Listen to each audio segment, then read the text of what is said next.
આ વખતની નવરાત્રીમાં વટ તો ઘણોય પાડી દેવો હતો, પણ આ મેઘરાજા બંધ થવાનું નામ જ નથી લેતા. નવરાત્રીમાં ગરબા ગાઈશું કે નાઈશું ઈ જ નક્કી નથી થતું. હા તો તમને તો ફરક ના જ પડે ને. તમને ક્યાં ગરબા ગાવાનો શોખ હતો? પણ જેને મારી જેમ ગરબા ગાવાનો શોખ હોય એને બિચારાને કેટલો જીવ બળે. શું તમારે જેમ સુઈ જવાનું એમ? સાના માના રહો, ભલે ગમે એટલો વરસાદ આવે પણ ગરબા ગાવા તો જવાની જ છું.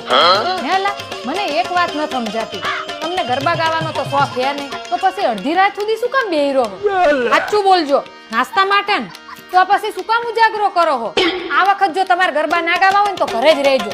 બધાય કપલમાં ગાતા હોય ને મારે જ એકલા ગાવાના. શું કપલમાં ગાતા શરમ આવે એમ? એટલે પોતાની બાયડી જોડે ગરબા ગાવાનું શીની શરમ? ઓલી મિનકી રહી ને હાથે કરીને મને પૂછ કરે કે અમાર ભાઈ કેમ ગરબા ગાવા નથી આવતા, તો શું કહેવાનું મારે? એ બધાય કપલમાં ગાતા હોય અને આ રમલી ચેરમેન એકલી રાહડા લેતી હોય. કઈ વાંધો નહીં, અમાર નસીબ. બીજું શું? શું કીધું?